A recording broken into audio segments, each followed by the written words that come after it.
The fact that babies have more bones than adults might come as a big surprise to some people. If you've ever held a baby in your arms, you have likely been amazed by how soft their bodies truly are, so it seems almost impossible that those small limbs, head, and torso could house more bones than the body of a full-grown adult. So, why do adults have fewer bones than babies? And more importantly, where do those extra bones go? In terms of how many extra bones a baby has, in comparison to an adult, they have around 90 to 95 additional bones. Yes, babies are born with around 300 bones, whereas a grown adult has 206. Without a doubt, babies have a significantly higher number of bones than adults, and the reason behind this is cartilage.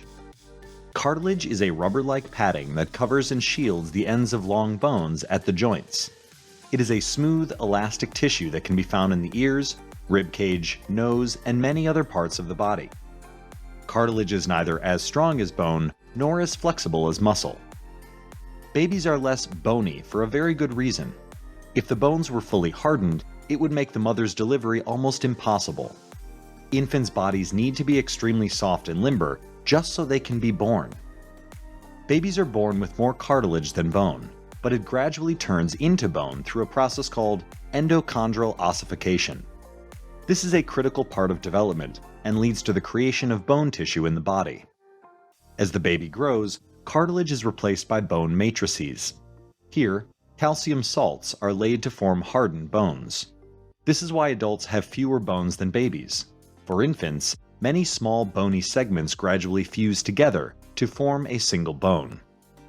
There are various signs on the body that demonstrate why there is such a difference in the number of bones in babies versus adults. One prime example is the soft spot on babies' heads. You've probably been told not to press it, as it might deform the baby's head or cause internal injuries. However, over time, that soft spot magically vanishes. The different small bone segments of the skull fuse together to form fewer bones, but they are larger and stronger.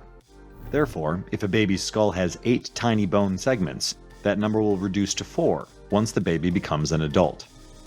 While we're on the subject, here are some other fascinating bone facts that may surprise you. The hyoid is the V-shaped bone at the base of the tongue. It is the only bone that is not connected to any other bone. The femur is the longest bone, whereas the stapes, located in the ear, is the smallest. Although bones stop growing in length during puberty, their strength and density change throughout our lives. The most commonly fractured bones are those in the arms, which account for almost half of all broken bones. And finally, the skeleton composes 1/5 of an average human's body mass.